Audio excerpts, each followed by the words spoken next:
Bueno, los viernes son de crecimiento personal, son de entrenamiento en programación neurolingüística. Esta sección quiero contarles que está gustando muchísimo, que hay televidentes que están muy agradecidos por todas las enseñanzas que nos están trayendo y que están compartiendo. Así que muchísimas gracias, Carolina, Felipe, y bienvenidos al programa. Muchas gracias a ustedes, Marcela, Lucero, y qué tristeza que no esté Olguita, pero bueno, muchas gracias por... Nos hace falta Sí, se falta la bullita, ¿no? Y la alegría. Sin duda alguna, pero saben que no solo los televidentes tienen una percepción muy positiva de este espacio, nosotros también, y yo sé que nuestro grupo de trabajo, y hoy hay un tema muy importante que a todos nos ha pasado, y lo decíamos al principio con Lucero. Muchas veces uno siente miedo del cambio, miedo de asumir nuevos retos. ¿Cómo hacer de este miedo un aliado y no un obstáculo para conseguir las metas? Dándoles obviamente la bienvenida. Ay, gracias. Pues mira, ¿qué es lo que pasa? El miedo es una emoción natural, ¿cierto? Y ahorita lo estaban diciendo mucho, ay, no actúe desde el miedo, actúe desde el amor, actúe desde ta. Pero el miedo también es un consejero.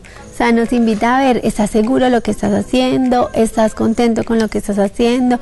¿Quieres hacerlo de esa manera? ¿Hay otra manera de pronto que se siente mejor contigo?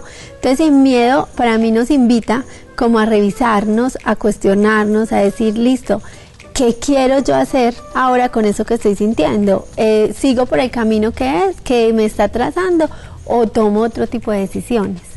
Entonces hay que aprender qué hacemos es con el miedo, que no nos paralice, que no nos deje ahí como en stand-by, sino como leemos, hacemos esa lectura, lo sentimos, nos permitimos que ese miedo esté en nosotros y de ahí entonces, ¿qué vamos a hacer con él? Pero es normal, o sea, el miedo es una emoción, digamos, absolutamente humana y normal. Digamos que creo que los seres humanos tenemos unos instintos naturales, entre ellos el miedo podría actuar como un instinto en muchos casos, nos protege de peligro, nos protege de riesgo, en muchos casos nos salva, ¿sí o no?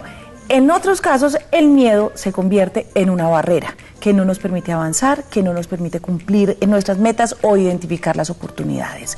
¿Cómo diferenciar cuál es el miedo bueno de el malo? O sea, ¿cómo saber cuándo el miedo es importante, digamos, como una medida de precaución y de seguridad antes de los pasos que voy a dar? ¿O cuando ese miedo es algo que yo, sencillamente, mi amor, para afuera, que no me está sirviendo? Exactamente. Lucero, hay que evaluar según el contexto y según también por ejemplo, cuando es el miedo a algún animal o algo así, si es que ese animal existe en esta región, ¿cierto? O sea, por ejemplo, un león, pues yo le tengo miedo a los leones, vivo en Medellín, toda la vida en Medellín, pero resulta que los leones, pues acá no son muy frecuentes que se estén viendo, pues. Claro, entonces no es un miedo muy racional, no es un miedo muy pero miedo a una racional. mariposa, por ejemplo. Exactamente, entonces, por ejemplo, una mariposa o a otro insecto, pues que de pronto sí, un roedor cucaracha. o algo, o una cucaracha. Ay, a los ratones. ¿Qué hacemos en PNL? Analizamos si ese miedo sí tiene un fundamento, o sea, una cucaracha sí te va a atacar. De pronto una cucaracha, ¿O qué puede hacer? vas a correr tu vida. Sí. O sea, mira que tú lo dices, el miedo nos permite tener supervivencia. Entonces una cucaracha puede arriesgar nuestra supervivencia, o un ratón, por ejemplo, sí, es que traen infecciones, pero ven, tienen más infecciones que de pronto otro animal. No, pero me da miedo. Resulta que eso es lo que evaluamos nosotros en PNL. ¿Ese miedo sí es necesario para ti? O sea, en estas circunstancias, en estos momentos. No, entonces quitémoslo. Porque generar tanto miedo es como el estrés. El estrés es algo nuevo, es algo de hace unos 100 años para acá, no es pues de toda la civilización. El estrés no se aprende a gestionar bien porque es un miedo al no hacer algo, es un miedo al no logro, ¿cierto? El estrés es la causa de eso. Entonces, ¿qué hacemos a través del miedo? Mostrarle otras facetas, decirle, mira, si no se gestiona esa energía, sino que es de otra manera. 222-3903 es nuestra línea telefónica, los invitamos a que se comuniquen con nosotros si tienen preguntas, obviamente para Felipe y Carolina, pero Jenny ya nos acompaña en este momento en la línea. Jenny, ¿cómo estás? Buenas tardes, bien, gracias a ustedes. Muy bien, muchas gracias. ¿De dónde nos llamas? De aquí de Manrique. Ay, pues un saludo a toda la gente de Manrique. ¿Tienes alguna pregunta para Felipe o Carolina? Sí. Cuéntanos. Lo que pasa es que yo soy muy miedoso. ¿A qué? Y lo que más miedo me da es, le tengo pavor, pero pavor a la oscuridad. Mucha. Y me da mucha lidia dormir. Conciliar el sueño, estoy pensando que alguien me va a tocar, me van a alar la cobija o se va a parar alguien al pie mío. O salto, o sea, soy demasiadamente nerviosa y se me dificulta muchísimo conciliar el sueño. Entonces, ¿tienes una lamparita en el cuarto o algo? Sí. O sea, yo sé que si se va la luz, yo estoy sola en la casa y todo queda oscuro, yo me voy a matar por las escalas buscando luz. Yo no puedo estar, o sea, le tengo pavor, pánico a la oscuridad. ¿Y te pasó algo en algún momento con la oscuridad? ¿Tuviste algún episodio? Yo no sé, yo recuerdo pronto cuando estaba pequeña que una señora me cuidaba, me encerraban en un cuarto oscuro, ella me hacía Ay, descarada. Claro, es que descarada, Rayo. Y esa era la que traumatizó. Ay, No, no. pero es que con razón, no. Sí. Exacto. Esa niña encerrada en algo oscuro y alguien por ahí aullando, pues se muere de susto cualquiera, ¿o no?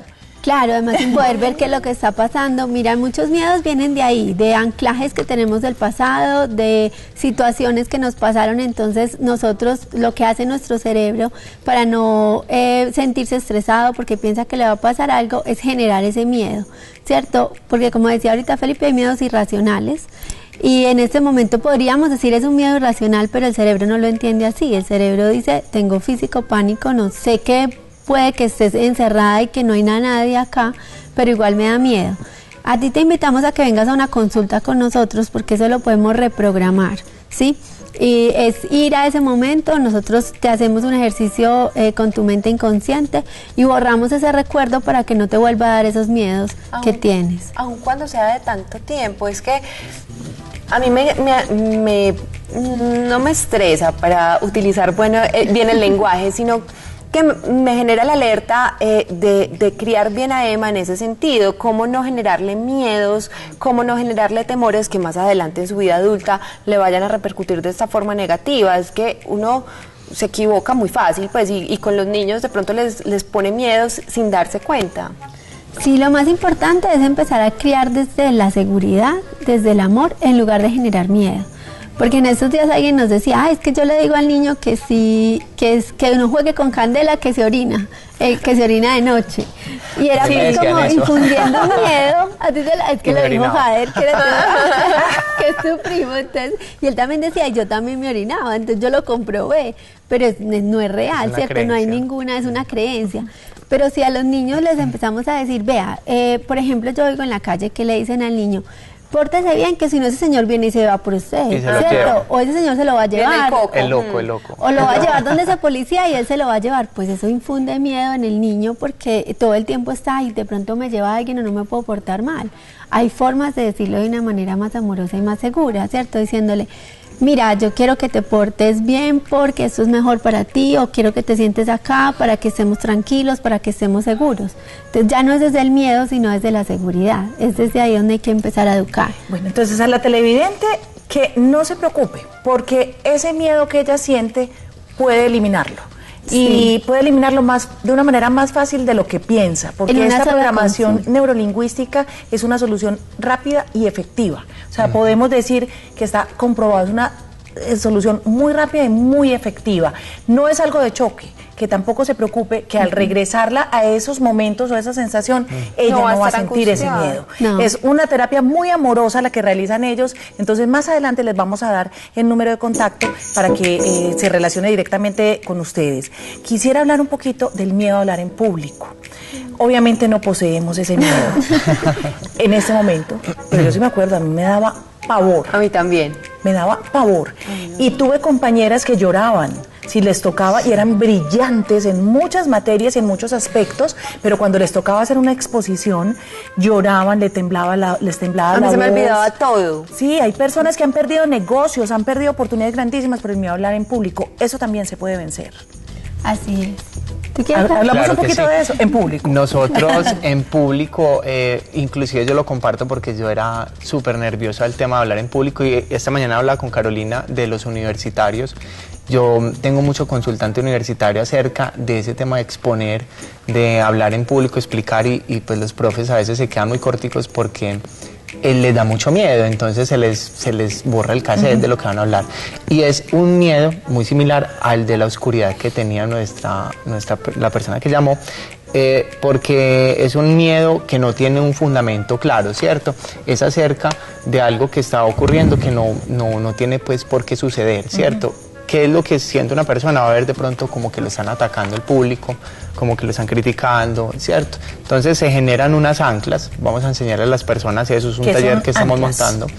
Se genera algo a través de submodalidades, o sea, que la persona visualice luz, que se ancle en un lugar del espacio, o sea, que se pare ahí en ese lugar del espacio, y en ese lugar él va a recibir una... Donde se sienta cómodo, va a generar una fuerza, y la persona se va a sentir tan cómodo con el público que va a interactuar de una manera muy agradable. Eso de imaginarse el público sin ropa funciona.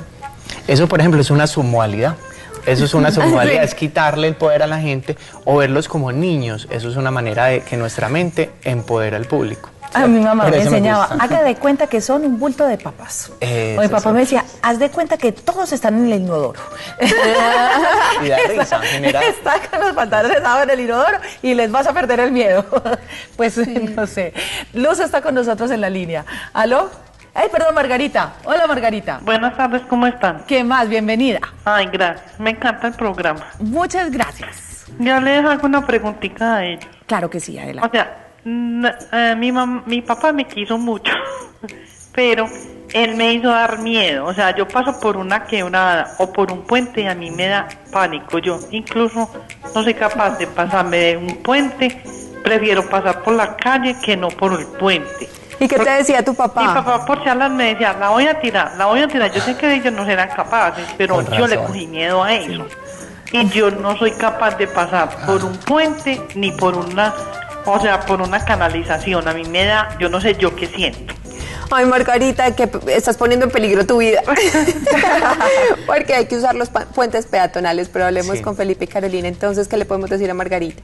Claro que sí, Margarita. Te das cuenta que nos da risa, ¿cierto? Es que son miedos que no tienen un fundamento claro, pero fue generado de pronto por eso que te estaban diciendo cuando surgió este momento con tu padre o a otra persona. A veces no recordamos, como nos compartía Marcela, dónde fue el origen, y la PNL no necesita pues como recordar esto. Lo que vamos a hacer, hagamos el mismo ejercicio que decía Lucero. Cuando pases el puente de gente que se está riendo abajo, o lo ves que está más bajito de lo normal, ¿cierto? La mente es capaz de controlar eso. Esto comprueba además uno de los fundamentos de la PNL, y es que el inconsciente no tiene sentido del humor. Todo lo entiende de manera literal. Y tu papá lo decía con amor, con broma, con burla, pero tu inconsciente de niña no lo asumió de esa manera. Entonces creo que también hay que, digamos, como que hacer una reprogramación para que entienda que eso es una broma, que eso es algo que tenía más componente de cariño que de amenaza, para que pueda vencer el miedo. Lo digo desde eso es súper experta. Soy aprendedora. Estoy aprendiendo con ustedes. Sí, muy bien. Mira, por ahora ya puede hacer una submodalidad escuchando la voz del papá, pero como más bajito, como si hubiera cogido aire, se hubiera tragado una bomba, y escucharlo de esa manera para que ese recuerdo no le genere esa sensación. Y mientras tanto puede, por ejemplo, conectarse con un momento de seguridad, con un momento donde se sienta tranquila y así pasar el puente, o conectarse, por ejemplo, con los ángeles, con Dios, y decir, acompáñenme a pasar ese puente. Lo mismo para la señora de la oscuridad, mientras que hacemos la reprogramación. Lo bien que se siente vencer un miedo, y por absurdo que parezca ese miedo, ¿cierto? Y lo bien que se siente decir, fui capaz. Y todos, absolutamente todos, somos capaces de vencer el miedo. Tenemos que ser más fuertes que cualquier miedo. Se puede lograr, y por eso queremos recomendarles de manera muy abierta lo que es libremente las terapias que hacen, porque ustedes, además de tener, digamos, los distintos programas de formación, tienen también terapias para que los televidentes los contacten directamente. Hablemos de libremente y lo que tienen hoy para contarle a los televidentes. Bueno, y queremos invitarlos al taller del viaje al Samadhi, que es donde trabajamos toda la parte de seguridad personal, donde ellos van a quitarse también esos miedos, esas creencias que los limitan, porque es que los talleres de un fin de semana como es este del viaje al Samadhi, cada fin de semana representa 6 meses de consulta personalizada. O sea, es un cambio mucho más rápido, a nivel de economía también sale mucho mejor. Entonces, por eso, muy rico ir al viaje al Samadhi, y luego si tienen que reforzamos con alguna consulta. En pantalla estaba el teléfono, se me acaba de ir, por favor, me lo repiten. 448-1676. 448-1676 y en las redes están libremente, así lo siguen y pueden estar al tanto de las actividades y ponerse en contacto directo con nuestros entrenadores.